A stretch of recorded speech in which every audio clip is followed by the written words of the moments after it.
Hi friends मु आज आपण सीझा मंडा पिठार रेसिपी नहीं आसी आशा करुँची आपण को मोर रेसिपीटी भल लगे जदि आपण को मोर रेसिपीटी भल लगे ताहले लाइक करूँ शेयर करूँ प्लीज मो चैनल को सब्सक्राइब करने को जमा भूलें। तो चलतु एवं आम स्टार्ट करवा मंडा पिठा। तो मंडा पिठा बनवाई मुझे सब सामग्री नहीं। तो प्रथमे मुझे गोटे केजी अरुआ चाउल नहीं अरुआ चाउल को 4 घंटा आगु पानी रे भिजई देइथिली। तो चाउल बहुत बढ़िया भाव में भिजी जाइछि। तो एठी मु 3टी नड़िया को भल भाव में कोरी नहीं। तो नड़ियार कोरा आवश्यक। तो एठी मु 1 लीटर पानी नहीं आवश्यक अनुसार। एठी मु अल्प किछि ड्राई फ्रूट्स नहीं। तो 50 ग्राम काजू 50 ग्राम किशमिश 8टी ग्रीन अलैच नहीं। तो एठी मु 300 ग्राम गुड़ नहीं। गुड़ जगार आप चीनी भी नहीं पारे हेले मंडा पिठारे गुड़ टेस्ट बहुत ही भल आसी थाए। तो एठी मु स्वाद अनुसार लुण नहीं। तो एबे चलंतु नेक्स्ट प्रोसेस को जीवा। एठी मु चाउल को भल भाव में धोई नहीं। तो एबे चलंतु चाउल को ग्राइंडिंग करि नबा। तो एठी मु गोटे मिक्सी जार नहीं। जार रे चाउल को भरी नबा। चाउल को भरी सारला परे एथिरे आमे हाफ ग्लास पानी ऐड करिबा। आ मिक्सी जार रो कवर को लगे दबा। आ को ग्राइंडिंग करि नबा गोटे स्मूथ पेस्ट बने नबा। तो एठी देखंतु मु चाउल को पीसी नहीं। तो चाउल बिल्कुल भी आपण आण को दरदरा रखिबेनी पूरा प्लेन करिकी ग्राइंडिंग करिवे। तो एठी मु भल भाव में ग्राइंडिंग करि नहीं। तो गोटे मिक्सिंग बाउल को बाहर करि नबा।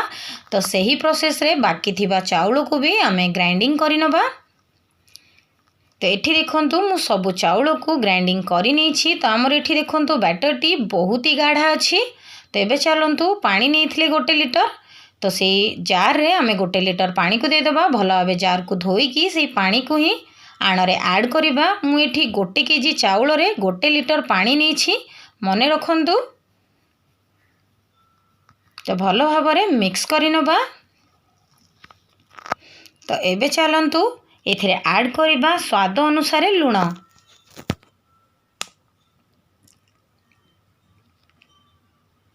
लुण ऐड कला परे भल भाव में मिक्स करि नबा। तो ये मु मिक्स करी नहीं। तो ये आमर चाउलर आण बिल्कुल रेडी हो गला। तो एबे चलंतु एई आण को आमे जंती नबा।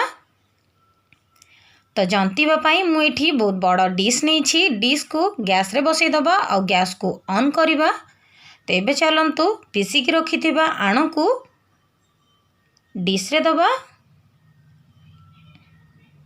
तो ये देखंतु से बाउल रे आण किछि अछि। तो ये हाफ कप पानी दे भल भाव धोईकी डिश रे दे दबा।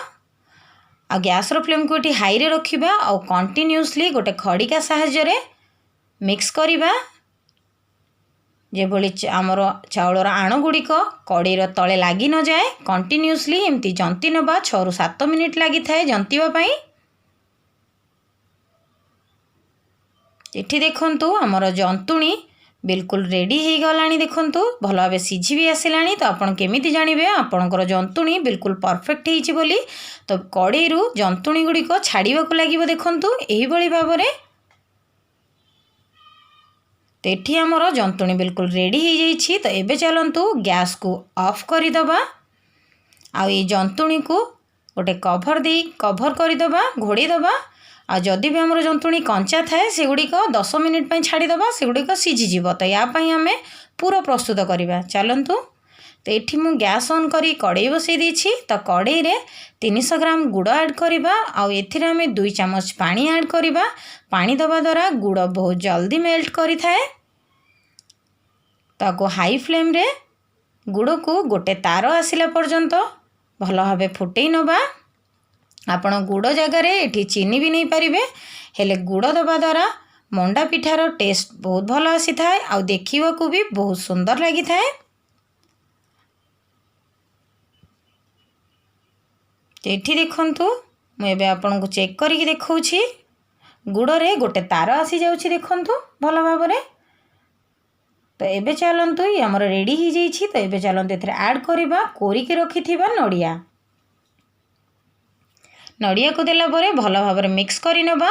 आ नड़िया रु पानी बाहरी थाए तो आउ 2 ରୁ 3 मिनिट आमे नड़िया पानी सुखिला पर्यंत भल भाव भाजी नबा। एठी देखंतु नड़िया पानी बाहरी तो पानी सुखिला पर्यंत आमे भल भाव भाजी नबा आउ 2 ରୁ 3 मिनिट।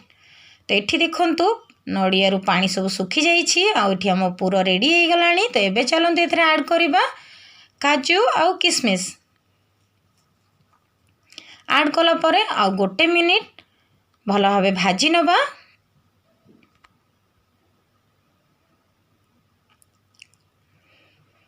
तो एठी देखंतु मु भल भाव भाजी नहीं सारे आठी पूरा रेडी भी हो गलानी। तो एबे चलते एथरे ऐड करिबा मुझे ग्रीन अलैच नहीं अलैच को कुटी नहीं अलैच ऐड करिबा। अलैच दबा द्वारा यार फ्लेवर बहुत ही भल आसी थाए आ बहुत बढ़िया बास्ना भी आसुछि।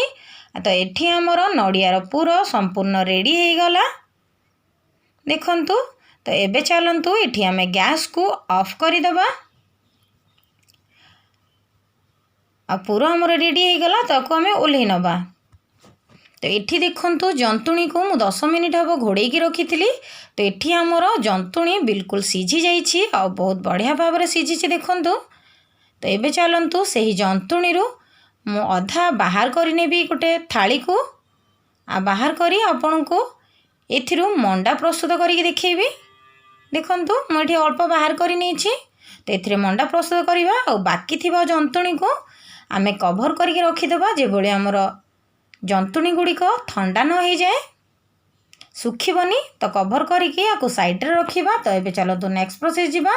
एठी मु जंतुणी को नहीं नीछि तो भल भाव में प्रथमे हाथ को धोई नबा।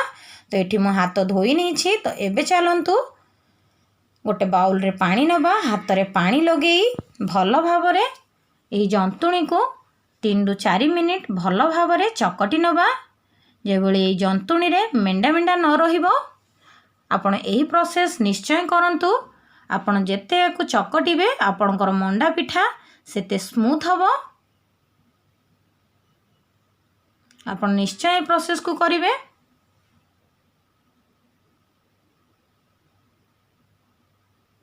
एठी देखंतु मु भल भाव में जंतुणी को चकटी नहीं। तो एठी हमर रेडी हो गला। एबे चलंतु मंडा पिठा बनैबार प्रोसेस को जीवा। तो ये मंडा पिठा बनवाई जंतुणी नहीं आउ एठी नड़ियार पूर बनई पूर भी नहीं आ गोटे बाउल रे पानी भी नहीं। तो एबे चलंतु मंडा पिठा बनैबा। तो हाथ रे अल्प पानी लगे नबा। जंतुणी को अल्प किछि हाथ रे नबा आ गोटे बॉल रो शेप देबा। देला परे 2 आंगुठी साहाय्य रे प्रेस करी गोटे बाउल रो शेप दबा। गोटे गिन्ना टाइप रे बनैबा। देखंतु एही बळी भाव रे देखंतु बनैला परे एबे मझी रे आमे बनै के रखी थिबा नड़ियार पुर को मझी रे दे धीरे धीरे प्रेस करी आमे सील करी नबा। देखंतु एही बळी भाव रे गोटे बॉल रो शेप दे दबा। हाथ रे टिके पानी लगेबा आ मु एठी मंडा पिठा बनौछि। तो मंडा पिठा गोल गोल होता है। तो मु एठी गोल शेप देवी यानी कि बॉल रो शेप देवी। तो एठी देखंतु मु गोटे मंडा पिठा बनै नहीं। तो एबे चलंतु प्लेट रे रखी नबा। तो एबे मु आपन को सही बळी भाव रे सही प्रोसेस रे आ गोटे मंडा पिठा बनै की देखैबी। तो अल्प किछि जंतुणी नबा। हाथ रे गोटे बॉल रो शेप दबा। 2 आंगुठी साहाय्य रे प्रेस करी गोटे गिन्ना रो शेप दबा। देखंतु दे यार सेंटर रे हमें नड़ियार पूर को ऐड करिबा। एबे धीरे धीरे प्रेस करी ताकू सील करी नबा। देखंतु एही बळी भाव रे हाथ रे पानी लगेई गोटे बॉल रो शेप दबा। तो एठी मु देखंतु 2टा मंडा पिठा बनै नहीं। तो बाकी थिबा जंतुणी रे भी हमें मंडा पिठा बनै नबा। तो एठी मु सबु जंतुणी रो मंडा पिठा बनै नहीं। तो एबे चलंतु एही मंडा पिठा को सिझै नबा। तो सिझैबा पई मु एठी इडली रो हांडी गोटे नहीं। इडली रो हांडी समस्त पाखे अवेलेबल थाए। जदि आपन पाखे इडली हांडी नथिबो आपन कोनोसी कड़े किंबा डिश रे भी मंडा पिठा को सिझै पारिबे। तो ए इडली डिश रे मु एबे 1 लीटर पानी देबी।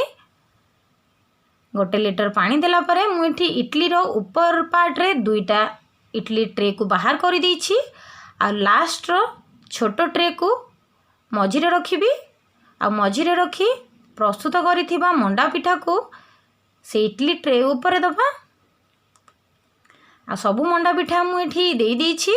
तो एबे चलंतु यार कवर को दे दबा 10 रु 15 मिनिट पाई गैस रो फ्लेम को हाई रे रखी आकु सिझेई नबा मंडा पिठा को 10 रु 15 मिनिट पाई। तो एठी देखंतु 10 रु 15 मिनिट हेई जाईछि। तो एबे मु आपन को यार कवर खोलिकी देखिबी।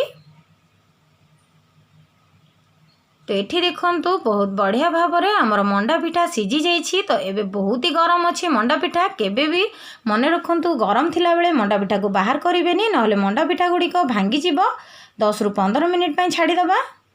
तो एठी देखंतु 10 रु 15 मिनिट परे मंडा पिठा ठंडा हो जाईछि आ मु एठी बाहर करि देइछि। तो एबे मु आपन को मंडा पिठा भांगी की देखौछि देखंतु। तो एठी हमर मंडा पिठा केते सुंदर देखा जाउछि आउ यार टेस्ट भी बहुत भलो आ बहुत ही नरम हेछि। आशा करुछि आपन को मोरे मंडा पिठार रेसिपीटी भलो लागिथिबो। जदि आपन को मोरे मंडा पिठार रेसिपीटी भलो लागिछि ताहले लाइक करंतु शेयर करंतु प्लीज मो चैनल को सब्सक्राइब करबा को जमा भूलिबेनी। Bye friends.